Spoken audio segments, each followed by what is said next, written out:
الصلاة والسلام على أشرف الأنبياء والمرسلين أما بعد فأعوذ بالله من الشيطان الرجيم بسم الله الرحمن الرحيم صلوا على الحبيب صلى الله على محمد صلى الله عليه وسلم.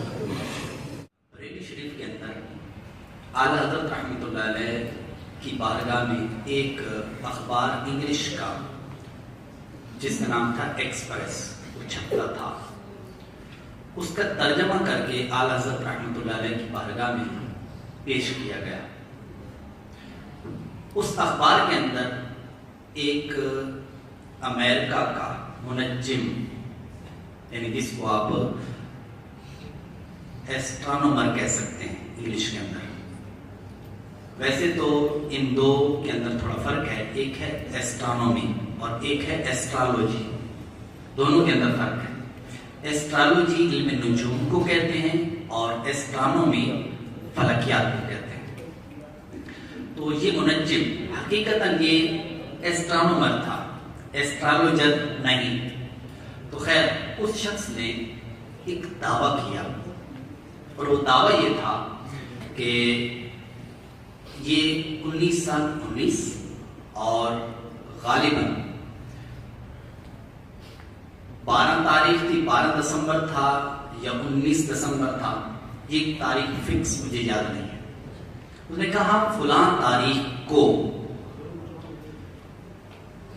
ستاروں کا ایک ایسا اجتماع ہونے والا ہے کہ جس کے سبب سے پوری دنیا، یہ جو ہماری زمین ہے، اس پر زلزلے آ جائیں گے، اس پہ زلزلوں کی وہ کیفیت بنے گی کہ زمین کئی ہفتوں بعد اعتدال میں آئے گی، کئی ہفتوں بعد اعتدال میں آئے گی، اور زیادہ جو تباہی ہوگی وہ امریکہ میں ہوگی۔ اعلیٰ حضرت رحمۃ اللہ علیہ کی بارگاہ میں یہ سوال پیش کیا گیا کہ حضور آپ کے اس کے متعلق کیا فرماتے ہیں؟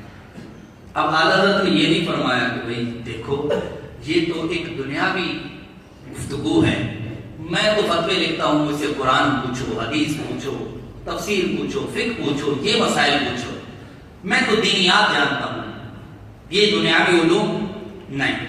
اعلیٰ حضرت نے کیا جواب دیا؟ فرمایا نہیں۔ آپ نے جواب لکھا، اور جواب کیا لکھا؟ آپ نے فرمایا کہ یہ سب غلط ہے، ساری ایسی چیزیں ہیں کہ جس کی طرف ایک مسلمان کو اصلاً التفات کرنے کی اجازت نہیں، میں یہ سب غلط ہے۔ اب اعلیٰ حضرت رحمۃ اللہ علیہ نے اس کا تحقیقی جواب لکھا، یہ فتاوی رضویہ شریف کی 27ویں جلد کے اندر آپ پڑھ سکتے ہیں۔ اس میں اعلیٰ حضرت رحمۃ اللہ علیہ نے بہت اعتبارات کے ساتھ، کئی اعتبارات سے آپ نے اس کا رد کیا ہے، اور جس کا نتیجہ اعلیٰ حضرت رحمۃ اللہ علیہ نے جو رد کیا پورا ایسا تھا کہ اب اگر یہ دیکھا جائے کہ وہ ٹھیک تھا یا غلط تھا، قطع نظر اس کے کہ دلائل کیسے تھے، لیکن جو نتیجہ ہے کہ اعلیٰ حضرت نے یہ جو فرمایا کہ یہ ٹھیک نہیں ہے، یہ غلط ہے کہ ٹھیک ہے، اس کا جواب مشاہدہ بتائے گا، تاریخ بتائے گی، کیونکہ آج تک وہ ڈیٹ تو گزر گئی نا، آج تک کبھی بھی ایسا نہیں ہوا کہ جناب ستارے آپس میں ٹکرا گئے ہوں اور زمین کے اندر اس قدر زلزلے برپا ہوئے ہوں کہ کئی ہفتوں کے بعد جا کر زمین اپنے اعتدال پر آئی ہو، یہ کبھی نہیں ہوا۔ اس کا مطلب کیا ہوا کہ امریکہ کا ایسٹرانومر بھی اتنا علم نہیں رکھتا جتنا علم بریلی کے تاجدار کا تھا۔ اس کے پیچھے کیا ہے؟ یہ جو اس نے دعویٰ کیا، اس کے پیچھے ایک نیوٹن کا ایک نظریہ تھا جو کہ آپ فزکس کے اندر پڑھتے رہتے۔ میں تو الحمدللہ جب میں فزکس پڑھ رہا تھا تو اس وقت بھی میں نے اس کا رد کیا تھا، یعنی دلائل سے نہیں، عقلاً یہ بات سمجھ میں بھی نہیں آتی تھی جو اس نے نظریہ اپنایا اور جس نظریے کو آج بھی پڑھایا جا رہا ہے فزکس کے اندر۔ وہ نظریہ کیا تھا؟ نیوٹن ایک مرتبہ ایک باغ میں بیٹھا ہوا تھا اور اچانک ایک سیب اوپر سے گرا، جیسے سیب گرا تو اعلیٰ حضرت فرماتے ہیں اس پر جاذبیت کا آسیب گرا، اس پر جاذبیت کا آسیب گرا۔ میں آسان لفظوں میں نظریہ بیان کرنا چاہتا ہوں، وہ یہ ہے کہ وہ نیچے سیب گرا تو اس نے کہا کہ یہ جو زمین ہے ہماری، وہ ہر چیز کو، کوئی بھی چیز جو زمین پر گرتی ہے یہ زمین کی کشش کی وجہ سے گرتی ہے۔ زمین میں گریویٹیشنل فورس ہے، اس فورس کی بنا پر وہ چیز نیچے آتی ہے۔ لیکن پھر اس کے ذہن کے اندر ایک سوال پیدا ہوا۔ سوال کیا تھا کہ بھائی اگر یہی بات ہے کہ جناب ہر چیز وہ زمین پر اس لیے گرتی ہے کہ زمین اس چیز کو اپنی طرف کھینچتی ہے، اور سوال یہ پیدا ہوتا ہے کہ ساری جتنی بھی چیزیں ہیں وہ ساری کی ساری گر کر کہاں جائیں؟ زمین پر آ جائیں۔ اب یہ ٹینشن میں آ گیا، اس نے پھر اسی نظریے کو ٹھیک کرنے کے لیے ایک قید لگائی۔ وہ قید یہ تھی، اس نے کہا دراصل بات یہ ہے کہ دو اجسام جو ہوتے ہیں ان کے مابین کشش کی قوت ہوتی ہے، لیکن وہ آپس میں آ کر ایک دوسرے سے چمٹ نہیں جاتے۔ اسی طرح زمین جب کشش کرتی ہے کسی چیز کو تو وہ ساری چیزیں گر کر زمین پر آ جائیں، ایسا نہیں ہوتا۔ دو افراد آپس کے اندر یہاں پر بیٹھے ہوئے ہیں تو جو موٹا شخص ہے اب اس کی کشش ہوگی زیادہ، تو جو سامنے والا ہے وہ پتلا سا ہے بالکل، تو اب یہ اس کو کھینچ لے، وہ کھینچ کر اس کی طرف آ جائے، یہ کبھی ایسا ہوا نہیں۔ پھر کیا کیا جائے؟ اب اس نے اپنے نظریے کو درست کرنے کے لیے اس نے کہا جی کہ ان کے مابین دو قوتیں ہوتی ہیں، ایک گریویٹیشنل فورس ہوتی ہے اور ایک اینٹی فورس ہوتی ہے۔ دوسری کون سی فورس ہے؟ اینٹی فورس، یعنی ایک جاذبیت ہوتی ہے، دوسری نافریت ہوتی ہے۔ یعنی اس کا مطلب کیا ہے کہ جس طرح اگر دو اجسام ہیں، مثال کے طور پر ایک میں ہوں، ساتھ کوئی اور شخص ہے، اور اب یہ آپس میں ایک دوسرے کو اس کے نظریے کے مطابق کشش کر رہے ہیں، لیکن آ کر ایک دوسرے سے چپک کیوں نہیں جاتے؟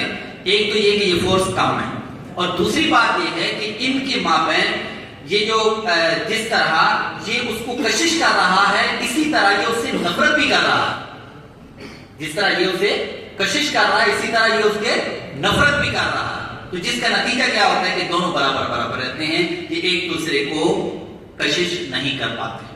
یہ ایک دوسرے کشش تو موجود ہے، لیکن یہ ایک دوسرے کی طرف آ کر کھینچ کر یا کشش ہو کر وہ اس کی طرف آ جائے، ایسا نہیں ہوتا۔ خیر، اب اس نے اپنے نظریے کی جو بنیاد رکھی وہ دو چیزوں پر رکھی۔ ایک یہ تھی کہ جناب ماس جتنا زیادہ ہوگا، مادہ جتنا زیادہ ہوگا اتنی زیادہ کشش بڑھے گی۔ دو اجسام ہیں، ان میں سے ایک کا ماس یعنی مادہ زیادہ ہے، دوسرے کا کم ہے، تو جو زیادہ ہے اس کی کشش زیادہ ہوگی، اور جس کا ماس کم ہے اس کی کشش کم ہوگی۔ نمبر دو، اس نے کہا جی ڈسٹینس، فاصلہ، یہ جتنا فاصلہ بڑھے گا تو کشش کم ہوگی، اور فاصلہ کم ہوگا کشش زیادہ ہوگی۔ ان دو چیزوں کے اوپر اس نے اپنے اس نظریے کی بنیاد رکھی۔ اعلیٰ حضرت رحمۃ اللہ علیہ سب سے پہلے ہی اس کا جو رد کرتے ہیں، آپ فرماتے ہیں کہ یہ ساری زمین کے اندر کوئی کشش موجود نہیں ہے۔ میں اپنا پہلے نظریہ بیان کرتا ہوں۔ ہمارا نظریہ کیا ہے؟ پرابلم یہ ہوتی ہے کہ ہم دوسرے نظریے کو جانتے ہی نہیں ہیں۔ یہ اتنی اہمیت کا حامل ہے، جو بھی میں بات آپ کو عرض کرنا چاہتا ہوں کہ جس کی کوئی انتہا چاہ، یہ بھی بات عرض کرتا چلوں کہ اسی نظریے کی بنیاد پر زمین کے متحرک ہونے کا انہوں نے قول کیا۔ اسی نظریے کی بنیاد پر زمین کے متحرک ہونے کا انہوں نے قول کیا، جبکہ اعلیٰ حضرت فرماتے ہیں زمین متحرک نہیں بلکہ زمین کیا ہے؟ ساکن۔ The earth is stationary.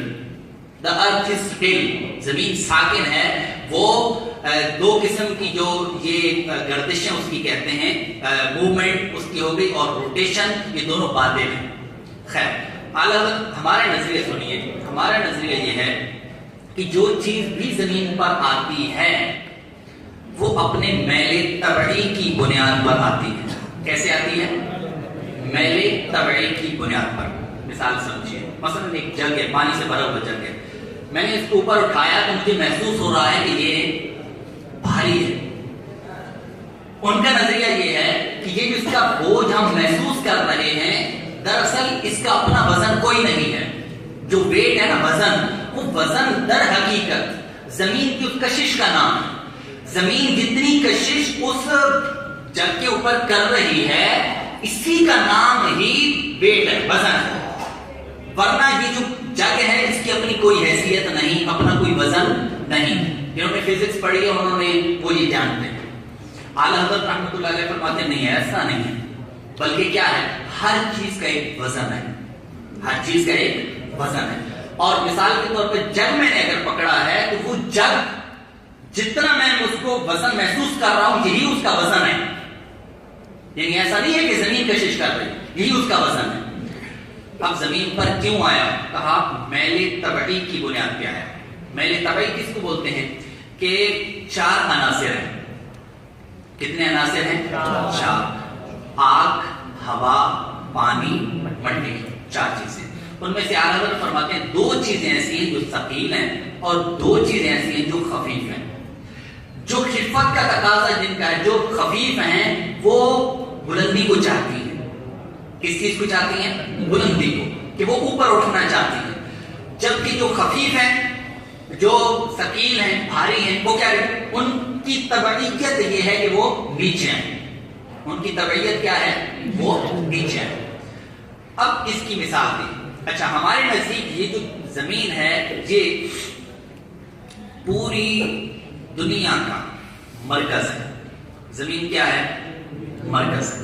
ایک تو عقلی دلیلیں ہیں اور ایک ہے محبت والی دلیل. وہ کون سی ہے؟ کہ جو مرکز کائنات جہاں پر تشریف فرما ہوں تو مرکز اسی کو ہونا چاہیے. کیوں؟ اس لیے کہ جو پروانے ہوتے ہیں وہ کہاں گھومتے؟ شمع کے گرد. اور شمع ایک تو ہے کہ پروانہ ہے کعبہ دیکھا. نبی کریم علیہ السلام، خیر یہ کسی اور پہلے میں اعلیٰ حضرت نے شعر کہا، لیکن یہاں مصطفیٰ کریم علیہ السلام کیا ہیں؟ آپ مرکز کائنات ہیں تو زمین بھی مرکز کائنات ہے.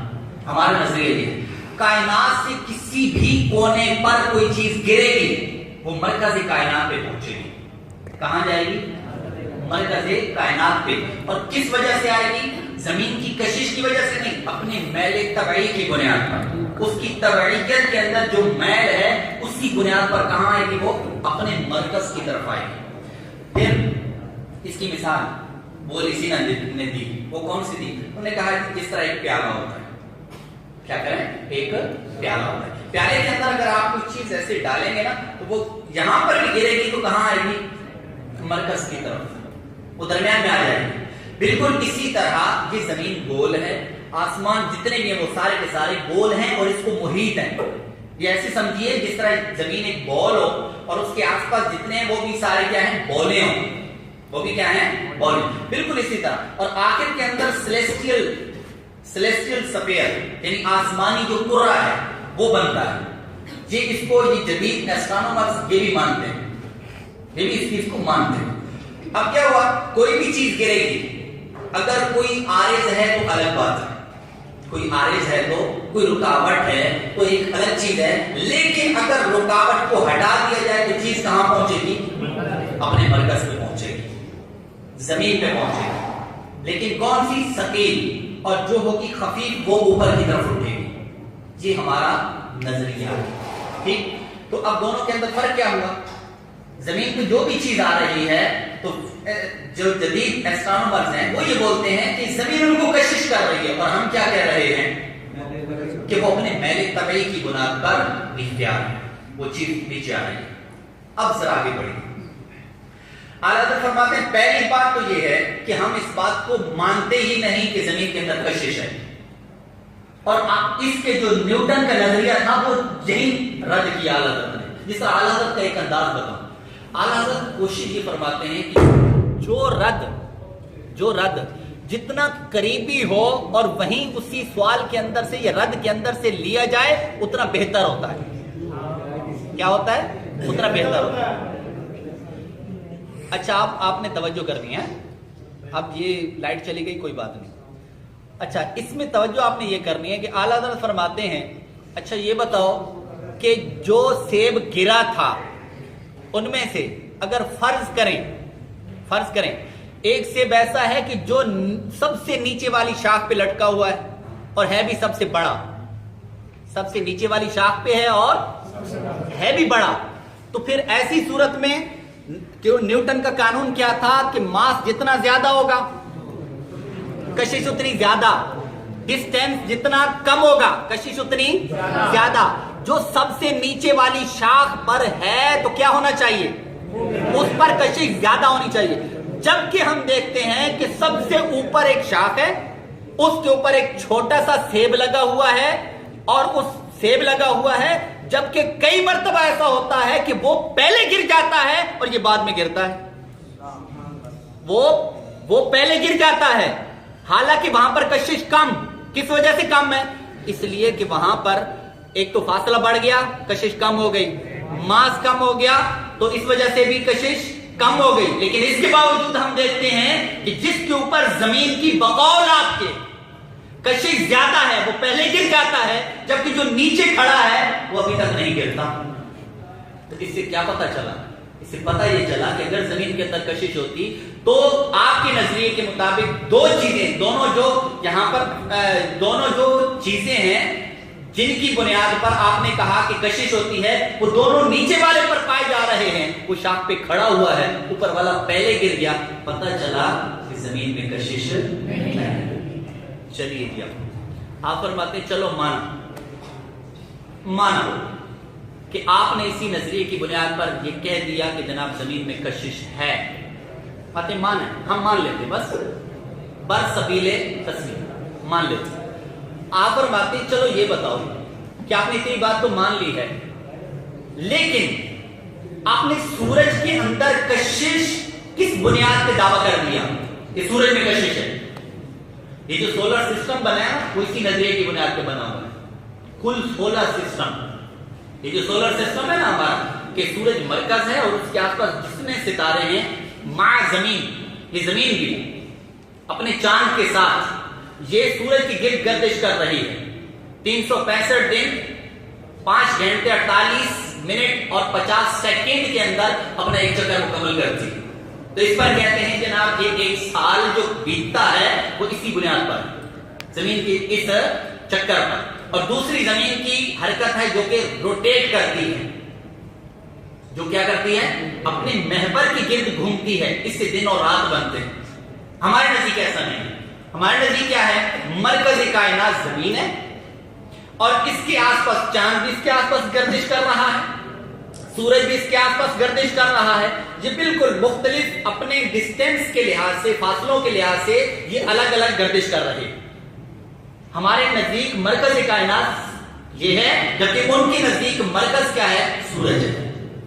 اچھا اب اعلیٰ حضرت رحمۃ اللہ علیہ بڑی پیاری بات کی. اچھا پہلے یہ نظریہ سمجھ لیجئے کہ جو چاند ہے ہمارے نزدیک بھی سورج کے گرد گردش کر رہا ہے, زمین کے گرد گردش کر رہا ہے, جبکہ ان کے نظریے کے مطابق جو سورج ہے اس کے گرد زمین گردش کر رہی ہے. مثلا یہ ہے سورج, زمین گردش کر رہی ہے یوں کر کے, اس طرف یوں کر کے وہ گردش کر رہی ہے, لیکن جو چاند ہے نا وہ اس کے گرد گردش کر رہا ہے, اور اس طرح ساتھ ساتھ کر کے یہ زمین سورج کے گرد گردش کر رہی ہے. بات سمجھ میں آ رہی؟ یہ نظریہ سمجھیں, اسی پر میں دلیل دینے لگا. اعلیٰ حضرت اسے سنی, آپ فرماتے ہیں اعلیٰ حضرت رحمۃ اللہ علیہ, آپ فرماتے ہیں پہلی بات تو یہ ہے کہ آپ نے یہ کیسے کہہ دیا کہ زمین کے اندر اگر مان لیا جائے کشش ہے تو پھر سورج میں کشش کہاں سے ثابت کر لی؟ یہاں والے دلائل کیا وہاں بھی چلتے ہیں؟ جو اگر یہی چیز ہو کہ جناب جو چیز زمین کے لیے ثابت ہو وہ سورج کے لیے بھی ثابت ہو رہی ہے, تو یہ کون سی عقل مندانہ بات ہے؟ یہ تو جاہلانہ بات ہے, یہ تو جاہلانہ بات ہے کہ جہاں ہماری پہنچ ہی نہیں, اس کے عناصر بھی الگ ہیں. وہ آگ کا گولا ہے اور یہ زمین کیا ہے, یہ 4 چیزوں سے 4 عناصر سے مرکب ہے, اور وہ آگ کا گولا ہے. زمین آسمان کے درمیان میں فرق ہے, تو آپ جو کشش اس کے لیے ثابت کر دی آپ نے وہی سورج کے لیے بھی کر دی. یہ کون سی عقل مندانہ بات ہوئی؟ آپ فرماتے ہیں فرماتے چلو ایسا کرتے ہیں، مان لیا کہ سورج کے اندر بھی کشش ہے، زمین کے اندر بھی کشش ہے، اور وہ کہتے ہیں کہ یہ جو چاند ہے نا زمین کے گرد گردش کر رہا ہے، یہ زمین کی کشش کی وجہ سے کر رہا ہے۔ کس وجہ سے کشش کر رہا ہے؟ کس وجہ سے؟ زمین کی کشش کی وجہ سے چاند زمین کی گرد گردش کر رہا ہے، یہ دونوں مل کر سورج کی گرد گردش کر رہے ہیں۔ ٹھیک؟ اعلیٰ حضرت فرماتے چلو ایسا کرتے ہیں، نیوٹن کا قانون اور اسی کے قانون کے مطابق ہی ہم دیکھتے ہیں کہ جناب یہ جو چاند ہے زمین کی اس کے اوپر کشش کتنی ہے اس چاند کے اوپر، اور سورج کی کشش چاند کے اوپر کتنی ہے، دونوں کو کیلکولیٹ کر لیتے ہیں، دونوں کو کیلکولیٹ کر لیتے ہیں۔ کیلکولیٹ کرنے کے بعد دیکھ لیتے ہیں جس کی کشش زیادہ ہونی چاہیے، جس کی زیادہ کشش ہوگی تو چاند کو چاہیے کہ وہ اسی کے پاس جا کر اس کے گرد گھومے، وہاں جا کر گردش کرے۔ آپ فرماتے ہیں چلو ایسا کرتے ہیں، آپ نے زمین کی جناب کیلکولیشن پوری کی، آپ نے زمین والی جو کشش تھی چاند کے اوپر جتنی بنتی تھی وہ بھی نکالی، اور جو سورج کی تھی چاند کے اوپر وہ بھی آپ نے نکالی۔ جب دونوں نکالی تو سب سے زیادہ جو کشش نکلی وہ سورج کی چاند کے اوپر نکلی۔ کس کی نکلی؟ سورج کی چاند کے اوپر نکلی۔ تو آپ کیا فرماتے ہیں؟ آپ فرماتے ہیں چاہیے کہ یہ چاند زمین کو چھوڑ کے سورج کی گرد گردش کرے، لیکن ایسا نہیں ہوتا۔ آپ مانتے ہیں کہ یہ جو چاند ہے یہ زمین کے گرد گردش کر رہا ہے، تو جس سے یہ پتہ چلتا ہے کہ تمہارا جو نظریہ ہے وہ باطل ہے، تمہارا جو نظریہ ہے وہ باطل ہے۔ ایسی تم انہونی باتیں کرتے ہو، ایسی عجیب باتیں کرتے ہو کہ جو چیز زمین کے لیے ثابت کی اسی کو سورج کے لیے ثابت کر رہے ہو۔ اب آئیے ذرا اس طرف، تو یہ شخص تھا کون؟ جس نے دعویٰ کیا تھا کہ جناب، جس نے دعویٰ کیا تھا فلاں تاریخ کو سارے ستارے ایک سین میں ہوں گے، یہ سارے مل کر کشش کریں گے، اور دوسری طرف ہوگا سورج، تو یہ سارے مل کر ان کی کشش ہوگی زیادہ، ان کی یہ دلیل ہے ان کی، ان سب کی کشش ہوگی زیادہ، اور سورج کی کشش اس کے مقابلے میں، سب کے مقابلے میں کم پڑ جائے گی۔ نتیجہ یہ ہوگا کہ یہ سورج کو اپنی طرف کھینچیں گے، یہ کیا کریں گے؟ سورج کو اپنی طرف کھینچیں گے، جس کا نتیجہ یہ ہوگا کہ اس کے درمیان میں، ان قطار کے درمیان میں زمین بھی ہوگی، لہذا وہ ستارے آ کر زمین سے ٹکرا جائیں گے، زمین سے ٹکرائیں گے، جس کے نتیجے کے اندر زمین پر زلزلے شروع ہو جائیں گے، اور ہفتوں بعد زمین اعتدال پر آئیں گے۔ قربان جائیے اعلیٰ حضرت رحمۃ اللہ علیہ، آپ نے کیا فرمایا؟ فرمایا یہ سب باتیں ہیں، اس لیے کہ زمین کے اندر کوئی کشش یا سورج کے اندر کوئی کشش کی ایسی صورت ہے ہی نہیں، یا دیگر ستاروں میں کشش کا کوئی ایسا تصور ہے ہی نہیں۔ اب اگر نیوٹن کا یہ قانون ٹھیک ہوتا، نیوٹن کی اگر یہ بات درست ہوتی، آج زمین زلزلوں کا شکار ہو چکی ہوتی، نہیں ہوئی، نتیجہ کیا نکلا؟ اعلیٰ حضرت کا نظریہ درست اور ان ایسٹرونومرز حضرات کا باطل۔ اعلیٰ حضرت رحمۃ اللہ علیہ نے اس پر مستقل پوری ایک کتاب لکھی ہے۔ شروع میں کیا فرماتے ہیں؟ فرماتے ہیں کتاب کے شروع میں فرماتے ہیں کہ اس کے اندر میں نے 105 دلیلیں نقل کی، نقل نہیں، 105 دلیلیں میں نے بیان کی۔ کیا فرمایا؟ 105 دلیلیں بیان کی، اور فرماتے ہیں 105 دلیلوں میں سے آپ فرماتے ہیں کہ ان میں سے 15 وہ دلائل ہیں کہ جو پچھلے علماء نے دیے، جو زمین ساکن ہونے کے قائل تھے، اور فرمایا ان میں سے بھی ہم نے کئیوں کی تصحیح کی، جس پر اعتراضات ہوتے تھے ہم نے تصحیح کی، اور فرماتے ہیں 90 وہ دلائل ہیں جو فقیر نے اپنی طرف سے دیے، 90 دلائل، اور کون سے؟ قرآن حدیث نہیں، سارے سائنسی دلائل ہیں، سارے سائنسی دلائل ہیں۔ ایک مقام پہ انہوں نے بتایا جناب جب ہم کسی رسی کو گھماتے ہیں اور اس کے کنارے پر پتھر بندھا ہوا ہوتا ہے، تو جب ہم اس کو گھماتے ہیں تو وہاں پر 2 فورسز عمل کر رہی ہوتی ہیں۔ کیا عمل کرتی ہے؟ 2 فورسز، اور وہ بھی یہی ناقلیت اور جاذبیت، کہ ایک فورس ایسی ہوتی ہے جو یہاں سے نفرت کرتی ہے، اور ایک یہ ہے کہ جو اس کی طرف کشش کر رہی ہے، کہتے ہیں 2 فورسز، آپ بھی فزکس میں پڑھاتے ہیں۔ ابھی بڑھاتے ہیں، کہتے ہیں یہ دو فورسز ہوتی ہیں اعلیٰ حضرت کے قربان. آپ فرماتے ہیں ہم تحقیق کے طور پر فرماتے ہیں ہم ان قوتوں کا استخراج کریں کہ جو ایک جسم کے اوپر لگتی ہیں، خارج سے لگتی ہیں، ان کا استخراج کریں. نیوٹن کو جب سوچی اور یہ جب اس نے ایک نظریہ قائم کیا تو اس نے کہا کہ دو اس طرح کا جو جسم ہوتا ہے اس پر دو قوتیں عمل کرتی ہیں، ایک نفرت کرنے والی اور ایک جذب کرنے والی. اور اعلیٰ حضرت جب میدان تحقیق میں آپ نے قدم رکھا آپ نے 13 قوتیں بیان کی. کتنی قوتیں؟ 13 قوتیں بیان کی. اور 13 قوتیں بیان کرنے کے بعد فرماتے ہیں ہر ایک کی مثال بھی آپ پڑھ سکتے ہیں. بتاورتیہ میں موجود ہے 27ویں دن کے اندر فوز مبین در رد حرکت زمین یہ رسالہ، اردو ترجمہ اردو ہی ہے، اردو میں کتابیں پڑھ سکتے ہیں. اعلیٰ حضرت فرماتے ہیں 13 قوتیں ہیں کہ جو خارج سے کسی جسم کے اوپر عمل کرتی ہیں. ان 13 میں سے ایک بھی نام نہیں جو نیوٹن نے بیان کیا. میں یہ کہہ سکا کہ جناب نیوٹن کو یہ سوچی تھی کہ اس کا اتنا کمال کا ذہن تھا کہ دو قوتیں اس نے بیان کی اور دونوں کے دونوں وہاں موجود نہیں تھی. اور کمال ہے اعلیٰ حضرت کی عظمت کے کہ 13 قوتوں کا استخراج فرمایا. 13 قوتیں، کیسا دماغ تھا اعلیٰ حضرت کا، کمال ہے. تو میرے خیال میں بات بہت لمبی ہے. صحیح کہ ایک دلیل میں نے بیان کی ہے، بقیہ دلائل بیان کروں تو نہ جانے پتہ کیا ہو جائے.